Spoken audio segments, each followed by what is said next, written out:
नमस्कार, बहुत स्वागत है आपका। जी मध्य प्रदेश छत्तीसगढ़ देख रहे हैं। मैं हूं विकास ब्रजेश सक्सेना। राम मंदिर आंदोलन में अग्रणी भूमिका निभाने वाले बीजेपी नेता जयभान सिंह पवैया ने जी मध्य प्रदेश छत्तीसगढ़ से एक्सक्लूसिव बातचीत की। उन्होंने कांग्रेस नेताओं द्वारा प्राण प्रतिष्ठा का निमंत्रण अस्वीकार करने पर निशाना भी साधा और कहा कि बाबर की विरासत बचाने वाले और राम मंदिर में अड़ंगा डालने वालों के प्रायश्चित का भी अवसर उन्होंने खो दिया है। जयभान सिंह पवैया से खास बातचीत की संवाददाता प्रमोद शर्मा ने। राम काज कीने विनु मोए कहां विश्राम। अयोध्या में अब रामलला विराजमान हो रहे हैं और रामलला विराजमान की एक लंबी पूरी लड़ाई रही है। 1989 में शुरू हुए शिलालेख आंदोलन से लेकर और बाबरी मस्जिद ढांचा गिराए जाने वाले जितने भी राम मंदिर को लेकर आंदोलन हुए, उन आंदोलनों में अग्रणी भूमिका निभाने वाले बीजेपी के दिग्गज नेता पूर्व राष्ट्रीय अध्यक्ष बजरंग दल के जयभान सिंह पवैया साहब मेरे साथ मौजूद हैं। सर, मैंने शुरुआत की थी राम काज कीनो विना मोए कहां विश्राम। कैसा सुखद अनुभव हो रहा है? रामलला विराजमान हो रहे हैं। मुझे याद है, मैंने पढ़ा है कि आप अग्रणी भूमिका में रहे हैं तमाम राम मंदिर आंदोलन जो हुए उनमें। देखिए, ये जीवन का सौभाग्य है कि मैं 1984 में जब सरयू का जल अंजलि में लेकर संतों के समक्ष हजारों राम भक्तों ने प्रण किया था, सौगंध राम की खाते हैं हम मंदिर वहीं बनाएंगे। तब से लेकर बाबरी ढांचे के ध्वंस तक एक एक पल का साक्षी रहा, सैनिक रहा। और ये प्रभु की कृपा है कि 22 जनवरी को उनके पुनर्प्रतिष्ठा महोत्सव में इन्हीं आँखों से अपने सपने को साकार होते हम देख रहे हैं। शब्द नहीं होते हैं जब भावनाएं घुमड़ती हैं मन में, ये सपना पूरे होने पर, तो मुझे नहीं लगता कोई शब्द को उसमें ऐसा शब्द है जो हमारी खुशी को व्यक्त कर सकता है। अव्यक्त है। तो जो राम का काज था उस समय कितनी कठिनाई लगी इस राम के काज को करने के लिए? क्योंकि मुझे याद है आपको बार बार जेल जाना पड़ा, आपको फरारी काटनी पड़ी, वो भी राम के काज के लिए। देखिए, आज की जो नवागत पीढ़ी है भारत की, उसके सामने इतनी सी तस्वीर आती है कि 6 दिसंबर 92 को ढांचा गिरा, अदालतों में मुकदमा चला, सुप्रीम कोर्ट ने फैसला दिया और मंदिर बन रहा है। सच ये नहीं है। 1528 से लेकर 6 दिसंबर 92 तक 77 युद्ध हुए हैं राम मंदिर को लेकर। 77 और 4 लाख राम योद्धाओं ने अपने जीवन का बलिदान किया है उसमें। वो बलिदानों की गाथा आज स्मरण करने का मौका है। केवल ऐसे ही मंदिर नहीं बन रहा है। 3000 नारी सैनिक हर्षवर की महारानी जयराज कुंवर के नेतृत्व में लड़ते लड़ते बलिदान कर गई। वो विधवा वीरांगना थी, उसके पति ने अपनी शहादत दी थी मंदिर के लिए, रणविजय सिंह जी ने। 10,000 चिमटाधारियों की सेना समर्थ गुरु रामदास जी के शिष्य वैष्णव दास जी के नेतृत्व में लड़ी, औरंगजेब के खिलाफ राम जन्मभूमि पर कब्जा कर लिया और उसके बाद उनका भी बलिदान हो गया। और फिर जो स्वतंत्रता के बाद में 1984 से विश्व हिंदू परिषद के अगुवाई में जो आंदोलन शुरू हुआ, आज उन कारसेवकों के बलिदान का स्मरण करने का समय है। देखिए, उस रक्त को अगर हम भूल गए, कोठारी बंधुओं की मां ने, कलकत्ता की, उस मां ने अपने दोनों लालों को खो दिया 30 अक्टूबर 90 की कार सेवा में। अपने आंखों का नूर खो दिया। बाबूलाल कंडक्टर धार के हुआ करते थे, सागर से जा रहे थे अयोध्या, दुर्घटना हो गई और पत्नी शव को गोदी में लेकर हमीदिया अस्पताल से जब रवाना हो रही है पति की लाश को लेकर, तो नारा लगाती है, राम लला में आऊंगी, मंदिर वहीं बनाऊंगी। कितने परिवार उजड़े, कितने बलिदान हुए। 28 लाशें तो 30 अक्टूबर 90 को अयोध्या की सड़कों पर बिछी हुई थी कार सेवकों की, क्योंकि हाथ में कंकड़ भी लेकर नहीं गए थे। निहत्थे कार सेवक थे, अब मौजूद थे। और उस समय की मुलायम सिंह जी की सरकार ने, उन्होंने तो दंभोक्ति की थी कि परिंदे को पर नहीं मानने दूंगा। 30 अक्टूबर 1990 को जो कार सेवा की घोषणा थी, उसमें 2 प्रकार के हमारी योजना थी। एक तो गुप्त वाहिनी में छुपकर छद्मवेश में कैसे भी अयोध्या पहुंचिए, क्योंकि पूरे उत्तर प्रदेश को सीलबंद कर दिया गया था, बाड़बंदी कर दी थी। और दूसरे समूह में कूच करे, उत्तर प्रदेश की सीमाओं में घुसकर जाने के लिए। मैं झांसी में कैद कर लिया गया हजारों कार सेवकों के साथ में। 4 दिन तक हमको जेल में डालकर रखा गया 30 अक्टूबर 90 की कार सेवा में। लेकिन अयोध्या की सड़कों पर अशोक जी भी किसी आश्रम में से, मणिराम दास जी की छावनी में से प्रकट हुए और हजारों कार सेवक बैरिकेड्स तोड़ते हुए राम जन्मभूमि की ओर चल दिया। अपने सीने खोल दिए, गोली चली। संगीनों के बीच में भी जाकर कार सेवकों ने 2 नवंबर को झंडा फहरा दिया था बावरी ढांचे पर। और इसलिए अनंत कथाएं हैं बलिदान की जो हमें याद आती हैं। दूसरी बात मैं आपसे ये कहूँगा कि जो दूसरी कार सेवा थी 6 दिसंबर 92 की, अगर वो ढांचा धराशायी न होता और मैदान समतल न होता और प्राण हथेली पर लेकर 2.25 लाख लोग वहां जमा न होते, तो बिना ढांचा हटे दुनिया की कौन सी अदालत है जो इस तरह का फैसला दे सकती थी। इसलिए उस शौर्य को प्रणाम करने का दिन भी है जो 6 दिसंबर को दिखाया गया। बहुत भूमिगत मुझे रहना पड़ा। ढांचा टूटने के बाद में 3 महीने तो मुझे फरारी काटनी पड़ी। मालवा में घर बदल बदल कर रुकते थे। कई बार तो जहाँ रुकता था वो भक्त लोग ही डर जाते थे कि पवैया जी से बोलो कि हम तो तीर्थ जा रहे हैं, दूसरा घर देख लें। ऐसे भी मुझे भटकना पड़ा। और मैं ये कहूँगा कि ये जो जन ज्वार उठा राम जन्मभूमि आंदोलन का, उसका मूल आधार है रामशिला पूजन। रामशिला पूजन 3.25 लाख गांवों में हिंदुस्तान में हुआ। एक ईंट श्री राम लिखी हुई गांव में विराजमान होती थी, पूजा अर्चा होती थी। 1 रुपया पूजन में रखते थे मंदिर के लिए और मस्तक पर रखकर उसकी फेरी होती थी गांव में। हमने देश के गांव-गांव को कनेक्ट किया राम जन्मभूमि से। और गांव का आदमी भी बैठकर कहता था, वो कोई टाटा बिरला के पैसे से थोड़ी बनेगा, मंदिर तो मैं बनवा रहा हूँ राम जी का। मैं किसी आंदोलन को कमतर नहीं कर रहा हूँ। आज़ादी के आंदोलन की महत्ता है, जेपी के संपूर्ण क्रांति मूवमेंट की महत्ता है। मगर इतना मैं बहुत स्पष्ट कहना चाहूँगा कि भारत की धरती पर ज्ञात इतिहास का सबसे बड़ा जन आंदोलन कोई अभी तक हुआ तो उसका नाम श्री राम जन्मभूमि आंदोलन है। जेपी का मूवमेंट था जो संपूर्ण क्रांति आंदोलन, वो युवाओं और छात्रों तक सीमित था। आज़ादी का आंदोलन लाखों लाखों गांवों में नहीं था। वो कुछ बलिदानियों की अगुवाई में चला। लेकिन राम जन्मभूमि आंदोलन ने तो ऐसा राष्ट्रवाद जगाया। खेत खेत पर, खलिहान खलिहान पर राम मंदिर की चर्चाएं होती थी रामशिला पूजन में। आज तो सब अनुकूल दिखाई दे रहा है, केंद्र में अनुकूलता है, उत्तर प्रदेश में राम भक्त योगी जी की सरकार है। मगर जिन दिनों हम लोगों ने आंदोलन किया उस समय परिस्थितियां बहुत प्रतिकूल थी। मैं उसी पे आ रहा हूँ। हमें राजनीतिक संबल देने वाला कोई नहीं था। मुझे याद आ रहा है, मेरे कुछ सहयोगी और सीनियर बता रहे थे कि उस वक्त आप बहुत प्रताड़ित हुए। आप राम का नाम लेना उस वक्त गुनाह जैसा हो रहा था।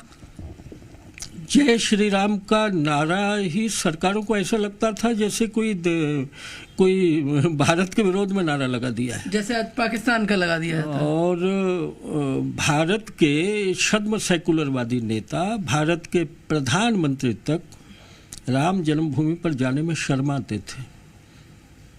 कोई नहीं गया। अयोध्या जाने में शर्माते थे। उनको लगता था कि हम कम्युनल हो जाएंगे। कोई वोट बैंक की अदृश्य शक्ति उनको डराती थी कि हमारा राजनीतिक नुकसान हो जाएगा। और इसलिए 84 में जब आंदोलन शुरू हुआ तब नौजवान में भी संकोच में देखता था। मैं तो मालवा बसों से घूम घूम कर संगठन को खड़ा किया बजरंग दल के। उस समय सब में ही संकोच हुआ करता था कि ये दकियानुसी सोच तो नहीं बोला जाएगा। लेकिन परिवर्तन ऐसा हुआ कि 1989 आते आते गर्व से कहो हम हिंदू हैं, सौगंध राम की खाते हैं, मंदिर वहीं बनाएंगे, अब भी जिसका खून न खोला खून नहीं वो पानी है, जन्मभूमि के काम न आए वो बेकार जवानी है, राम लला हम आएंगे मंदिर वहीं बनाएंगे। इन नारों के निनाद से भारत गूंज उठा था। बहुत बड़ा परिवर्तन देश के अंदर हुआ। आंखों में आंसू देख रहे हैं, भावुक हो गए आप?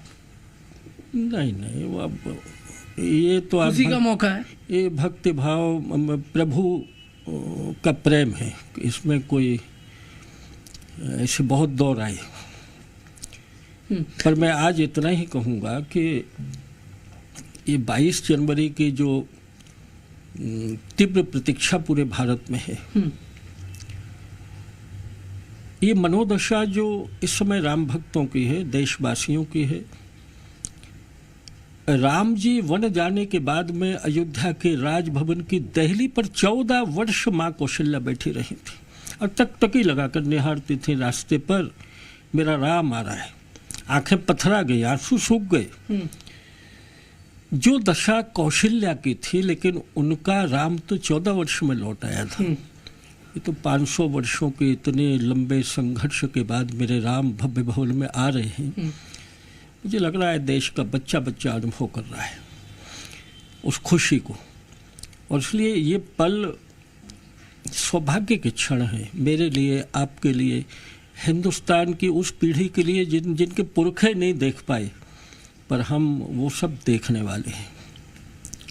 ओके, अब इम्पोर्टेंट ये सवाल है मेरा कि राम मंदिर को लेकर आपने लंबी लड़ाई लड़ी, बहुत सारी यातनाएं आपने भुगती, आंखों में आंसू बता रहे, हालांकि अब तो राम विराज रहे आ रहे हैं जिनके लिए आपने और आपके साथियों ने अपना सब कुछ निछावर करने के लिए तैयार हो गए थे। अब 22 तारीख का इंतज़ार थोड़ा सा हमें करना होगा। जयभान सिंह पवैया के मन में जो भाव था, जो लड़ाई का उस वक्त भाव था, वो क्या था? एक सैनिक की तरह था कि कारगिल पे जैसे सैनिक जाते हैं वैसे ही राम मंदिर आंदोलन में शामिल होने के लिए कुछ भी कर गुजरने के लिए तैयार थे? नहीं, मैं कुछ भी नहीं हूँ। मेरे जैसे हजारों लोगों में था। खरगोन के कार्यकर्ता गुप्त वाहिनी में उत्तर प्रदेश के जौनपुर में कर्फ्यू लगा तो फंस गए, और आप जानते हैं उनको बाहर निकालने के लिए वहाँ की माताओं ने भगवा अपने मस्तक पर बांधा और क्या नारे लगाए, अपना अपना लाल गंवा दो, मंदिर का निर्माण करा दो। तो मैं नहीं। और प्रश्न ये है कि कोई मुट्ठी भर विदेशी आए और भारत की अस्मिता को लूट लें, ये राम के देश में राम की जन्मभूमि के मंदिर को ध्वंस कर दें, ये कितनी बड़ी चुनौती। और हम 500 वर्ष बाद भी उस एक्सप्रेशन का उत्तर नहीं दे पा रहे हैं। तो ये केवल पूजा स्थल बनाने की लड़ाई नहीं थी। भारत स्वतंत्र हुआ तो पार्लियामेंट का डेलीगेशन रसिया गया था। वहाँ ग्रीक देवताओं के टूटे हुए मंदिरों का पुनरुद्धार कम्युनिस्टों की सरकार करा रही थी। हमारे एमपीज ने पूछा कि आप नास्तिक हैं, आप क्यों बनवा रहे हैं? इसलिए बनवा रहे हैं कि सेकेंड वर्ल्ड वार में जर्मनी ने हमारे इन मंदिरों को तोड़ा। हम भगवान को माने न माने, पर हमारे आने वाली पीढ़ी कहेंगे कि हमारे पुरखे कायर थे और ये हमारे दुश्मन की विजय के चिन्ह आज़ाद देश में खड़े हुए हैं। तो भारत आज़ाद हो गया और भारत की ही पराजय के चिन्ह की तरह बाबरी ढांचा खड़ा रहा। ये हमारे लिए सम्मान का प्रश्न था। हम राम मंदिर को बहुत छोटे दायरे में सोचते हैं, केवल पूजा स्थल नहीं है। दूसरी बात यह है कि जन्म स्थान 2 नहीं हो सकते हैं, उसका कोई विकल्प नहीं है। तो हम भक्ति की दृष्टि से सोचें, राष्ट्र की दृष्टि से सोचें, राम मंदिर से इस हिंदुस्तान में एक बहुत बड़ा वैचारिक परिवर्तन आया है। लोग अपनी संस्कृति पर, लोग अपने पुरखों पर गर्व का अनुभव कर रहे हैं। और हमारे प्रधानमंत्री जी कहते हैं कि जब हम अपनी विरासत को गर्व के साथ लेकर चलते हैं तो विश्व की दृष्टि बदल जाती है। आज विश्व हमको सलाम कर रहा है, उसके पीछे कारण क्या है? हम शर्माते थे अपने बाप को बाप और दादा को दादा कहने में। हमारे पूर्वज हैं राम, हमारे भगवान हैं राम। एक ऐसा देश हमारा बना दिया था नेहरू जी के समय से। इस सेकुलरिज्म की अफीम खिलाकर जो मानसिकता को बदला, क्योंकि जवाहरलाल नेहरू तो कहते थे कि मैं मन से मुसलमान, आचरण से ईसाई और बाई एक्सीडेंट हिंदू हूँ।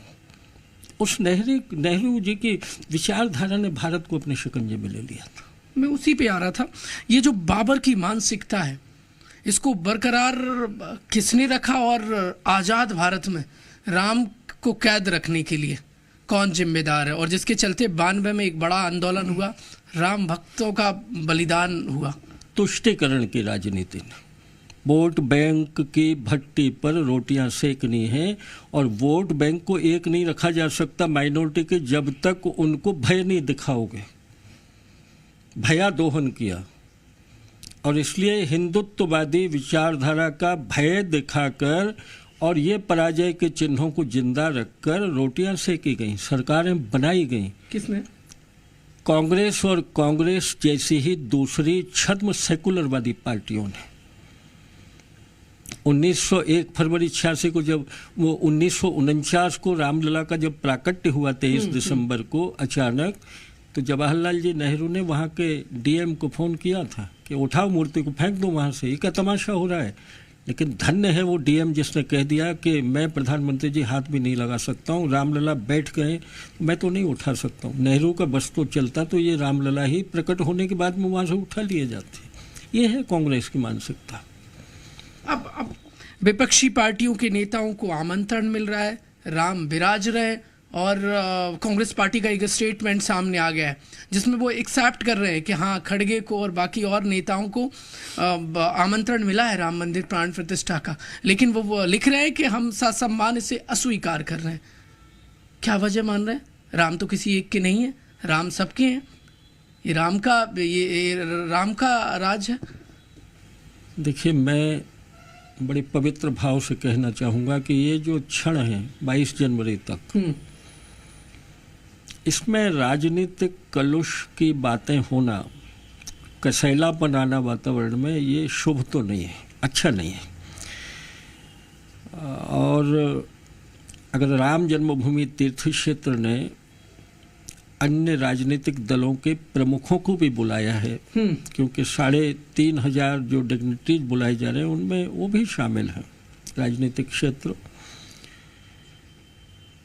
उस समय ठीक है, आप इतनी बड़ी लड़ाई में मंदिर के लिए सहयोग नहीं कर पाए, विपरीत काम किए होंगे, उस पाप का प्रायश्चित सबको करना चाहिए अपने उन कर्मों का। और इस देश की इस खुशी में सबको शामिल होना चाहिए था। मुझे अच्छा नहीं लग रहा है। स्वीकार करते, अस्वीकार करने की बात क्या हो रही है इसमें? पाप धोने से बच रहे हैं? नहीं, मैं कोई तीखी बात नहीं कहना चाहूँगा, पर इतना जरूर कहूँगा, एक पार्टी के लिए, किसी के लिए नहीं कह रहा हूँ, लेकिन जो टिप्पणियाँ कर रहे हैं, कभी पटना से टिप्पणी आती है, कभी उत्तर प्रदेश से आती है, ये भी टिप्पणी आती है कि निमंत्रण हमको नहीं मिला और बीमार पड़ोगे तो अस्पताल जाना पड़ेगा, राम मंदिर थोड़े जाओगे, इस तरह की टिप्पणी मैंने सुनी है। ये सब वो लोग हैं जिन्होंने राम रथ यात्रा के पहिए समस्तीपुर में रोके। ये सब वो लोग हैं जिन्होंने निहत्थे कार सेवकों की छाती को छलनी किया। ये सब वही लोग हैं जिन्होंने वकील खड़े करके राम जन्मभूमि के निर्णय को रोकने की कोशिश की, जिन्होंने भगवान के अस्तित्व को नकारा। चलिए, इन बातों को छोड़िए और उसका प्रायश्चित करके ये पूरे भारत के करोड़ों लोगों का जो हर्षोत्सव है उसमें शामिल होना चाहिए। क्यों ये विघ्न डाल रहे हैं? मंथरा जैसी बुद्धि लोगों में आ रही है। मुझे अफसोस होता है, ऐसा होना नहीं चाहिए। अगर बुलाया है तो जाना चाहिए, ये तो आपके। लेकिन अब इतना ही कह सकता हूँ कि पुण्य और प्रारब्ध जब संचित नहीं रहते हैं और प्रभु की कृपा नहीं है तो ऐसी बुद्धि हो जाती है। 86 के आसपास की मैं बातचीत करता हूँ, क्योंकि 92 से अब तक जो एक पीढ़ी परिवर्तन हो गया है, उनके बीच में क्या कहना चाहते हैं? क्योंकि उस वक्त कभी ऐसा लगा हो कि 96 के बाद मूवमेंट शुरू हुआ, 89, 90 और 92, कई बार आप जेल जाना पड़ा, परेशान हुए, प्रताड़ित हुए, आपके कई साथी आपसे हमेशा के लिए बिछड़ गए, राम भक्ति में वो अपने आप को सर्वस्व निछावर कर गए। तो कभी घर परिवार वालों ने कहा कि कभी विचलित हुए वो, या आप कभी विचलित हुए किसी के जाने से?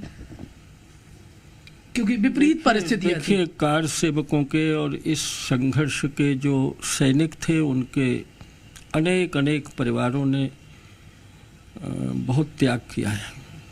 अपना घर द्वार छोड़कर हिंदू को जगाने का ये बहुत बड़ा मिशन था। आपके परिजन भी चिंता करते होंगे आपकी उस वक्त? ऐसा सहयोग तो प्रभु की कृपा के बिना मिल नहीं सकता है। पूरा परिवार समर्पित था रामलला जी के लिए, और रोका नहीं आपको? मुझे मतलब मैं न्याय नहीं कर पाया अपने परिवार के साथ व्यक्तिगत जीवन में। अच्छा। केवल इसलिए क्योंकि जब निकल पड़े प्रभु का काम करने तो प्रभु संभाले। जब सीबीआई का छापा पड़ा 93 में ग्वालियर के मेरे घर पर और चिनौर नाम के गांव में मेरे घर पर बहुत बड़ी रेड हुई। मैं बुरहानपुर में धर्म सभा ले रहा था, बच्चे अकेले थे और 5.5 घंटे तक सीबीआई की टीम ईंट ही खोजती रही कि वो बाबर के ढांचे की ईंट लेकर आए हैं, संपत्ति लूटी है, उसको संपत्ति बोल रहे थे। तो बड़े साहस के साथ परिवारों ने सामना किया सभी कार सेवकों के। तो सीबीआई उस वक्त ईंट ढूंढने का काम कर रही थी? ईंट ढूंढ रही थी, वो कलंक के ढांचे के टुकड़े ढूंढ रही थी, क्योंकि कांग्रेस का दबाव था उस समय। और आज सीबीआई पर सवाल खड़े करते हैं वही विपक्षी। देखिए, हमें बहुत लांछित किया गया। 1992 से लेकर 2020 फैसला आने तक हमको अपराधी की तरह रखा गया था। लखनऊ में कितनी तारीखों में हमको सीबीआई की अदालत में दौड़ दौड़ कर बुलाया जाता था, माफ़ी नहीं दी जाती थी। और वहाँ कई बार तो वहाँ ये कहा जाता था कि नहीं आप मुलजे में इधर लेफ्ट साइड में खड़े होइए। उसमें हम कुछ एमपी लोग भी उस समय हुआ करते थे, बड़े संत भी हुआ करते थे। मगर आप देखिए कि 28 वर्षों में एक कागज उस समय की सरकार और बाद में सीबीआई की टीम इतना सा प्रमाण नहीं ढूंढ पाई और हमको षड्यंत्री बोल लिया। मेरे ऊपर जो धारा थी उसमें राजद्रोह की धारा, लूटपाट की, डकैती की, भड़काने की। अब लूटपाट की मैंने अपने वकील को पूछा इसमें कैसे बनती है, बोले बाबरी ढांचे की संपत्ति को लूट लिया है। इस तरह की खतरनाक धाराएं लगी थी। पर ये सब प्रभु की कृपा से निमित्त बनने का मौका मिलता है, इसमें किसी को अहंकार नहीं होना चाहिए। भावुक क्षण है। और मोह न कछु बांधे कई लाजा, हनुमान जी महाराज ने गिरफ्तार होने के बाद सुंदरकांड का मुझे याद आ रही तो राम का काम करना है तो इसमें शर्म कैसे? ये तो आभूषण है राम के लिए, राष्ट्र के लिए। कितनी जेल यात्राएं जीवन को श्रृंगारित करती हैं, हमारे को सफल करती हैं। आखिरी सवाल है वो ये है कि लंबी लड़ाई लड़ी, अब राम काज हो गया है, राम विराजने वाले हैं। वो चुनिंदा देश के नेताओं में से, चेहरों में से आप एक हैं, राम आंदोलन में अग्रणी रहे, अब आमंत्रण मिल गया है, अयोध्या जाने के लिए तैयार है। सौभाग्य है। देखिए, मैं एक बात कहूँ, 6 दिसंबर 92 के बारे में लोग जब पूछते हैं कि इसमें किसका प्लानिंग था, किसने गिराया, तो भैया जो भी दौड़ा पहला समूह ढांचे पर चढ़ने के लिए, हमें नहीं था पता, न किसी की योजना रही। वहाँ तो कार सेवा प्रतीकात्मक करने का फैसला था ना। लेकिन हनुमंत लाल आविष्ट हुए और दक्षिण भारत की कोई टीम चली गई दौड़ते हुए, जिसमें हमारी बहन कार सेवक भी थी, चढ़ गई। ये जो ढांचे का सफाया हुआ है ये हनुमंत लाल की लीला थी, और ये जो मंदिर का निर्माण हुआ है वो राम लला ने जब चाहा तब अपना भव्य भवन बनवाया है। और अगर हम अयोध्या जा रहे हैं तो बिना राम लला की इच्छा के बिना इस शरीर को भाग्य नहीं मिलता। जो हो रहा है प्रभु की लीला से हम सब निमित्त हैं।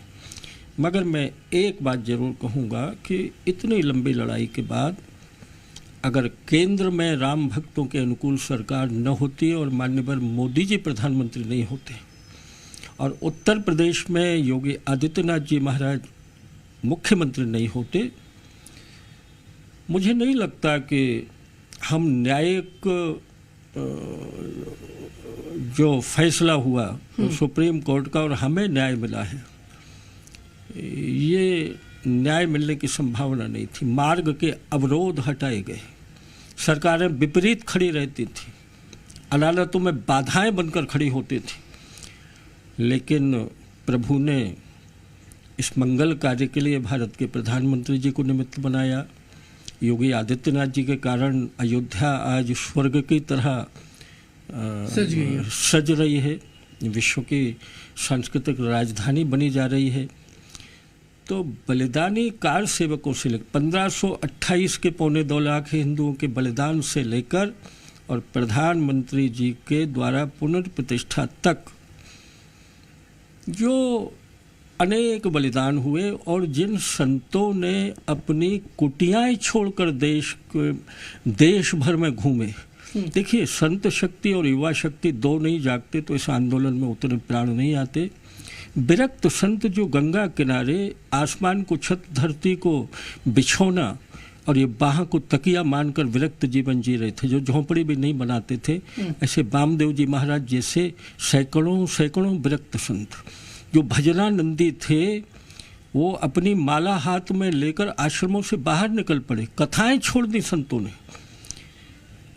उन संतों को आज प्रणाम करने का दिन है और मेरा हृदय भारी है कि आज इस आंदोलन के जो महानायक थे अशोक जी सिंघल, वो होते तो दृश्य कुछ और होता। आचार्य गिरिराज किशोर जी शिल्पी थे पूरे आंदोलन के, माननीय मोरोपन जी पिंगले, डॉक्टर हेडगेवार जी के समय के संघ के प्रचारक जिन्होंने आंदोलन की पूरी रचना की, रामशिला पूजन की, पूज्य अवैधनाथ जी महाराज, पूज्य परमहंस रामचंद्र जी महाराज, इन सबको प्रणाम करने का दिन है। डालमिया जी को, और वर्तमान में जो विभूति श्री मणिराम छावनी के श्री महंत और तीर्थ क्षेत्र के अध्यक्ष पूज्य श्री नृत्य गोपाल दास जी महाराज विराजमान हैं, उनकी कार सेवकों के लिए सेवा और व्यवस्थाएं नहीं होती तो हम अयोध्या में कल्पना ही नहीं कर सकते थे इतने बड़े जन सैलाब को व्यवस्थित करने का। वो आज हमारे बीच अध्यक्ष के रूप में विराजमान है। तो बलिदानियों को, संतों को और अशोक जी जैसे महानायकों को बहुत हृदय से श्रद्धा सुमन आज दे रहे हैं हम। जब अयोध्या प्रयाण होना है, मैं ग्वालियर से अयोध्या प्रस्थान करूंगा और कार सेवकों के चरणों में प्रणाम करके करूंगा। अब मेरे सवालों की सूची बढ़ गई है और चौतरफा जिक्र होता है। मैंने बहुत सारे लोगों से बातचीत की है, वो कहते हैं कि बाबरी मस्जिद का जो ढांचा था वो इतना विशाल था कि ढहाया नहीं जा सकता था, और जब कार सेवक वहां पर पहुंचे तो कहा कि इसको गिराने के लिए तो मतलब जो कार सेवक थे वो नामुमकिन था। उस समय आप तो मौके पर मौजूद थे, आप मुस्कुरा पड़े, असंभव सा लग रहा था। जो पहले टोली गुंबद पर चढ़ गई, हाँ, और फिर और लोग भी चढ़ गए तो वो उस गुंबद को तोड़ने की कोशिश कर रहे थे। वो गुंबद ब्रिटिश काल में पुनर्निर्माण करके बनाई थी, कभी राम भक्तों ने तोड़ी तो वो ईंटों का बना हुआ बड़ा मजबूत ढांचा था। तो कहीं मंच पर ही बड़े लोगों में, और मैं भी उसमें उनके साथ बैठा था, नहीं मैं तो पूरे समय रहा ही हूँ।